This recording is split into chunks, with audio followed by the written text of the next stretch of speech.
Android hacking कैसे होती है, तो यार हम यही शुरू करते हैं। पहले तो यार ये सोचना है कि एंड्रॉइड को हैक करना क्यों है। देखो एंड्रॉइड को हैक करना एज अ सिक्योरिटी पर्पस पे। देखो ऑफेंसिव एंड डिफेंसिव इस दुनिया का दो बड़े बड़े फैक्ट साइबर सिक्योरिटी का। ऑफेंसिव मीन्स जो हम लोग हैं अटैकिंग करते हैं, अटैकिंग फॉर्म से, अटैकिंग डिपार्टमेंट से, है ना। और डिफेंसिव का मतलब होता है जो प्रोग्रामर से जो डिफेंस कर जो पैच मैनेजमेंट संभालते हैं, ठीक है। अच्छा एक बात बताओ, क्या ये ऑफेंसिव गलत है? क्या एक्सेस झूठने वाला हर कोई क्रिमिनल होता है? हर कोई ब्लैक अटैकर्स होते हैं? जो एक्सक्यूट करने वाला हर कोई ब्लैक अटैकर्स होते हैं? क्यों हैकर वन बग क्राउड भी जाके पेन टेस्टिंग नहीं करते हैं लोग? बिल्कुल करते हैं। तो लिटरली एंड्रॉइड हैकिंग ये जो है ये पेन टेस्टिंग के लिए बहुत ही अच्छी एनवायरनमेंट है। क्या आप अपने मोबाइल को पेन टेस्ट कर पाओ, देख पाओ कितना डेटा कहाँ तक जा रहा है, कहाँ तक है और क्या क्या चीज़ें, ये सब लाइफ प्रैक्टिकल आज को होगी। तो आई होप आप इस बात को समझ सकते हो। और ये टोटली लीगल वीडियो होगा, इससे किसी को भी हार्मफुल नहीं पहुंचाया जा सकता, किसी को भी इलीगल एक्टिविटीज को बढ़ावा नहीं दे रहे हम लोग, ताकि कोई भी पर्सन ये यूट्यूब के कोई भी रूल रेगुलेशंस के अगेंस्ट ना आ जाए, ठीक है। अच्छा समझ में आ गई क्या क्या चीज़ें और कैसे नहीं है। अब देखो साइबर सिक्योरिटी पहले एंड्रॉइड हैकिंग और समझ एंड्रॉइड हैक करेंगे कैसे। देखो एंड्रॉइड हैक करने किसी भी एंड्रॉइड सिस्टम को हैक करने पहले हम लोग समझना पड़े मैकेनिज्म को। हम लोग एक आईपी का इस्तेमाल करके या फिर आईपी को पोर्ट फॉरवर्ड को इस्तेमाल करके हम लोग एक एप्लीकेशन विक्टिम सिस्टम पे एक पेलोड की मदद से भेजेंगे। मतलब एक पेलोड भेजेंगे। पेलोड मीन्स टू से एक एप्लीकेशन समझ लो, एक ऐसा एप्लीकेशन जो प्रोग्राम क्या करता है, उसके अंदर क्या प्रोग्राम किया हुआ, उसमें हैकिंग प्रोग्राम किया हुआ है कि वो डेटा को ब्रिज करे या फिर डेटा को कैप्चर करके हैकर या हैकर्स तक पहुंचा दे, ठीक है।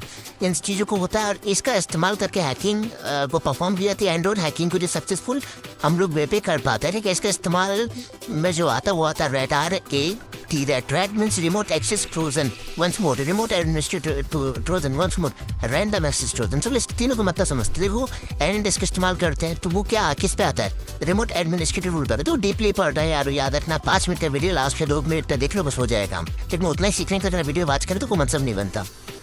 मैं बस हार्ड वर्कर वाले के साथ हूँ, बाकी से बाहर में जाए मुझे कोई दिक्कत नहीं है। तो समझ में आ गई। तो रैट का फुल फॉर्म होता है रिमोट एडमिनिस्ट्रेटर टूल। तो रिमोट एडमिनिस्ट्रेटर टूल एंड इसके और ये सब चीज़ जो सॉफ्टवेयर होती है वो होता है, ठीक है। रैंडम एक्सेस ट्रोजन समझना होगा। रैंडम एक्सेस ट्रोजन इसका मतलब भी रैट होता है। रैट मतलब आप हम लोग यूज़ करो रैंडम एक्सेस ट्रोजन है या रिमोट एक्सेस ट्रोजन है, ठीक है।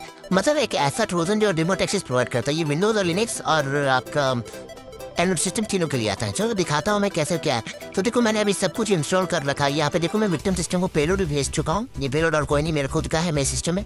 यहाँ पे मैं पेलोड भेज चुका हूँ विक्टिम सिस्टम को और उसने इंस्टॉल किया है। और उसकी इंस्टॉल होने के बाद मुझे एक्सेस मिल गई। ये एक्सेस में क्या मिल रही क्या नहीं मिल रही वो दिखाऊंगा, but as a legal purpose पे कि जो साइबर सिक्योरिटी एथिकल आकर जहाँ तक लीगल होता है वो मैं आपको दिखाऊंगा। जो यूट्यूब के रूल रेगुलेशन तो बिल्कुल भी वायलेंट नहीं करता, क्योंकि मैंने एक बार डाटा यार वो क्या बोलता है वो सब मैं जानता हूँ यूट्यूब, ठीक है। तो मैं आपको दिखाना चाहूँगा। तो जैसे कि आप देख सकते हैं अब मेरा विक्टिम आ चुका है। यहाँ पे मैं फाइल एक्सेस कर सकता हूँ, उसके SMS एक्सेस कर सकता हूँ, उसके कॉल लॉग्स एक्सेस कर सकता हूँ, उसके कॉन्टैक्ट मैनेजर एक्सेस कर सकता हूँ, उसके लोकेशन एक्सेस कर सकता हूँ, उसके अकाउंट्स को एक्सेस कर सकता हूँ, इवन उसके कैमरे को भी मैं यहाँ पे देख सकता हूँ। और आपको मैं बता देना चाहूँगा कि विक्टिम के सिस्टम पे पता भी नहीं चला कि उसके सिस्टम पे कैमरास चल रहे। देखो यहाँ पे सिस्टम पे जैसे कि देख रहे हो ना, देखो आप ही लोगों जो आप लोग देख रहे हो वही है ना। ये हमारा माइक है जो मैं बोल रहा हूँ, यहाँ पे ईयरफोन लगाओ, ये सारी जानकारी ये सब चीज़ें अभी पड़ी हुई में स्टॉप कर दिया। तो लिटरली हैकर्स को पता भी नहीं चलेगा इस तरह से चीज़ें होती है। तो आपको सिक्योर रहना। अब आपको पता चला कि मार्क जगह पर अपने लैपटॉप के सामने कैमरे में और माइक में सेलोटेप क्यों लगा कर रखते हैं, क्योंकि उनके अपने सिस्टम पे ट्रस्ट नहीं है, उनको ये सिक्योरिटी पे ट्रस्ट नहीं है, ठीक है।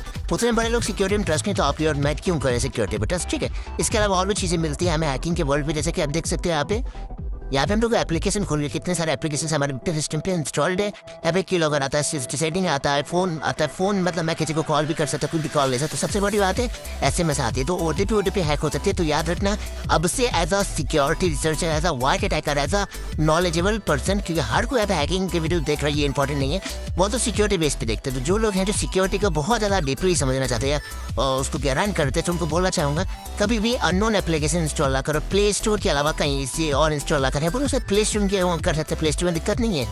नहीं कहो तो दिक्कत नहीं है प्ले स्टोर में। प्ले स्टोर में दिक्कत ना आने का सबसे बड़ा रीज़न ये है कि प्ले स्टोर में हर एप्लीकेशन बहुत ही अच्छे से वेरीफाई की जाती है। हाँ रिसेंटली 1-2 साल पहले अच्छे महीने पहले एक अटैक हुआ था। उसमें क्या हुआ था कि यार पहले तो एप्लीकेशन नॉर्मल दिया गया, ठीक है, लेकिन अपडेट में वहाँ पे वायरस दे दिया गया। फिर बाद में समझ में आया कि नहीं यार जो अपडेट आ रहा है उसको भी स्कैन करना है, लेकिन प्ले स्टोर के स्कैनिंग सबसे मस्त स्कैनिंग है। इसलिए प्ले स्टोर से जो भी चीज़ आप इंस्टॉल कर रहे कोई दिक्कत वाली बात नहीं। उसके अलावा कहीं से भी कुछ भी एप्लीकेशन आए इंस्टॉल नहीं करनी है, इससे आप ही फंसोगे।